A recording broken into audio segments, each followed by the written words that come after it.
সবাই কলমটা ভালোভাবে ধরো, এদিক ওদিক যেন ঠিকভাবে নড়াচড়া না করে, কোনো দিক যেন কায়ত হয়ে না যায়। সবাই ভালোভাবে ধরে ঘোরান। হ্যাঁ হ্যাঁ, ভালোভাবে। তো আপনারা এখানে যে বেজটা দেখতে পাচ্ছেন, যে বেজে মাটাম দেওয়া হচ্ছে, তো কাজের স্বার্থে আপনাদের একটা কথা জানাই, যারা এই ধরনের বেজের কাজ করেন, যাদের বেজে মাটাম দেওয়ার প্রয়োজন হয়, এবং মাটাম অবশ্যই বেজের জন্য প্রযোজ্য, যারা পাইলিং ছাড়া এই সমস্ত বেজের কাজ করবেন, তাদের উদ্দেশ্যে আমি বলবো যে এই সমস্ত রডে মাটাম দিতে গেলে পারে আপনার অনেক সমস্যা হয় এবং অনেক সময়ের ব্যাপার হয়।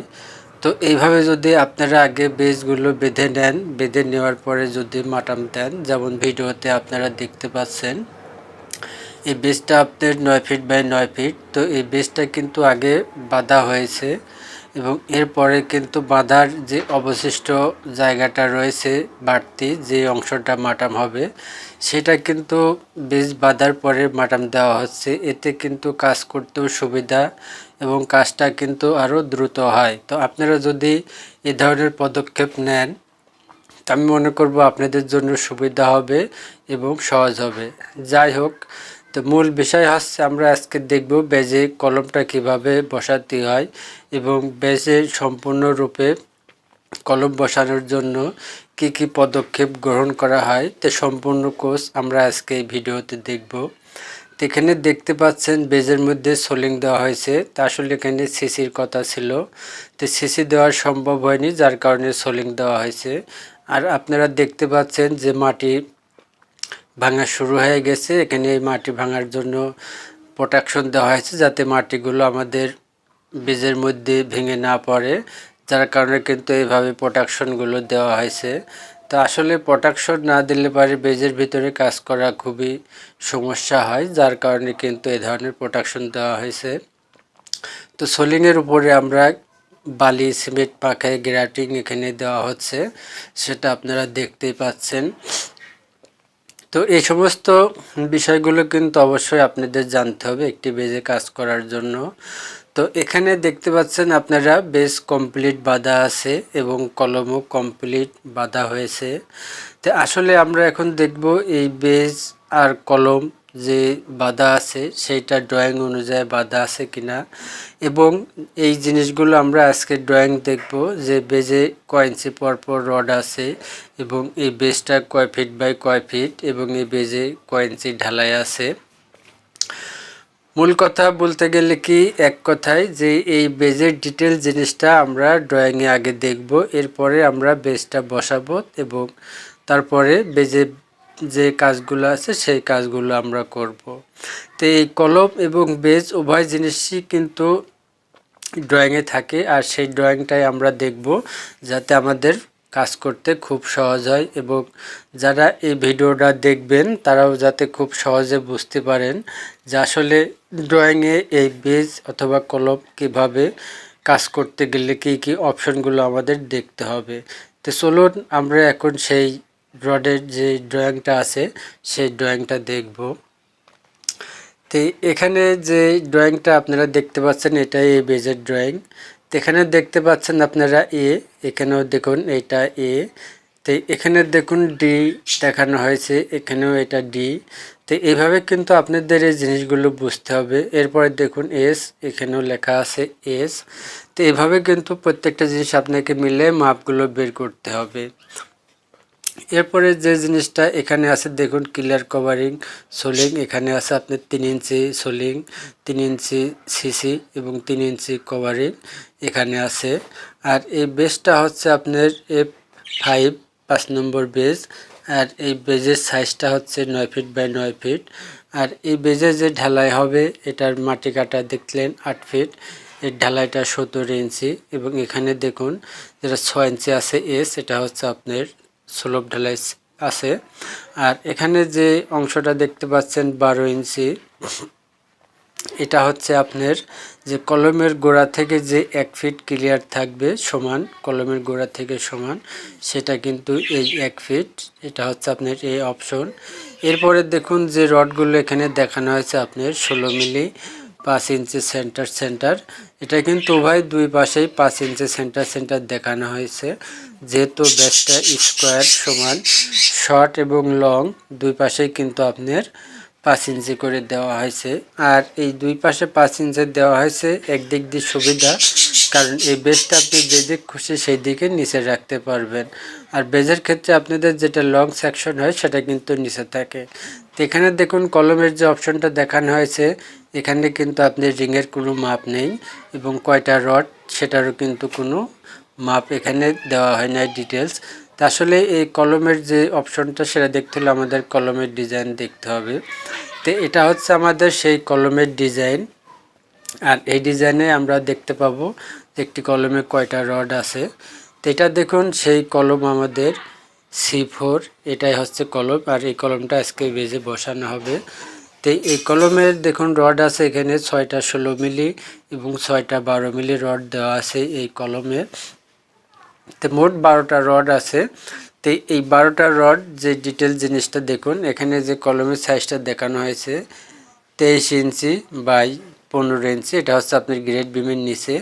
আর এই অপশনটা হচ্ছে গ্রেড বিমের উপর থেকে উঠবে 20 বাই 12 ইঞ্চি। আর এখানে দেখুন কলমের ভিতরে কিন্তু একটা টায়ারিং আছে। তাহলে এই জিনিসটা কিন্তু আমরা বুঝলাম যে আসলে কলমে কয়টা রড আছে। তো এখানে দেখুন যে কলমের যে ডিটেলসটা এখানে আছে, আপনি দেখুন এখানে কলমের মেন রডে মাটাম দিতে হবে 18 ইঞ্চি, এখানে সুন্দরভাবে দেওয়া আছে। এই যে দেখুন 1 ফিট 6 ইঞ্চি এখানে দেখানো হয়েছে মাটাম, এটা হচ্ছে কলমের মেন রডের মাটাম। আর এখানে দেখুন যে রিংগুলো দেওয়া হয়েছে কলমের আপনার 5 ইঞ্চি সেন্টার, এটা হচ্ছে গ্রেড বিম। আর এই নিচে থেকে আপনার একেবারে বেজে থেকে গ্রেড বিম পর্যন্ত টোটাল রিংগুলোই কিন্তু আপনাকে 5 ইঞ্চি সেন্টার দিতে হবে। এখন হয়তো আপনাদের কাছে যে ডিজাইন থাকতে পারে 4 ইঞ্চি, তো ডিজাইন যেভাবে থাকবে আপনারা কিন্তু সেইভাবেই এই রডগুলো দিবেন। তো এখন আমরা দেখব যে আসলে বেজে যে আমরা 5 ইঞ্চি করে রড দিছি সেই জিনিসটা। তো দেখুন এখানে কিন্তু বেজে 5 ইঞ্চি সেন্টার রড দেওয়া আছে, উভয় নিচেরটাও 5 ইঞ্চি এবং উপরেরটাও 5 ইঞ্চি, উভয় কিন্তু দুই পাশের রডগুলোই 5 ইঞ্চি করে দেওয়া হয়েছে। আর এটা হচ্ছে আপনার বেজের যে মাটাম, হুক মাটাম, এটা হচ্ছে সেই মাটাম এখানে দেওয়া হয়েছে। তো এভাবে কিন্তু আসলে ড্রয়িং দেখে আমাদের বেজের কাজগুলো করতে হবে। আর এখানে দেখতে পাচ্ছেন এখন কলম, তো এই কলমে 6টা 20 মিলি আছে। তো দেখুন একটা 20 মিলি, এখানে একটা 20 মিলি এবং এর নিচে হচ্ছে একটা 20 মিলি। তো আপনার 12 সাইডে 3টা 20 মিলি এবং অপর প্রান্তে যে 12 সাইড সেখানেও 3টা 20 মিলি এবং মাঝে এপাশে 3টা 16 মিলি এবং নিচে 3টা 16 মিলি দেওয়া আছে। তো এভাবে কিন্তু আপনারা অবশ্যই ডিজাইন দেখে এই কাজগুলো করবেন। আর এখন আমরা রিংয়ের অপশনটা দেখব।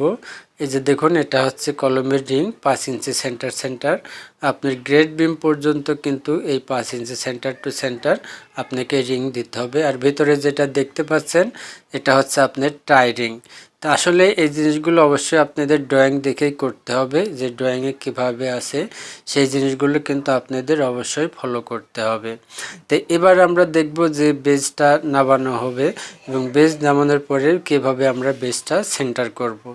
তো দেখুন এখানে অলরেডি বেজ নামানো হয়েছে, বেজটা সেন্টার করা হচ্ছে। তো বেজটা সেন্টার করতে হলে আপনাকে কলমের যে গ্রিড লাইন আছে সেই গ্রিড লাইনের সুতাগুলো টানতে হবে।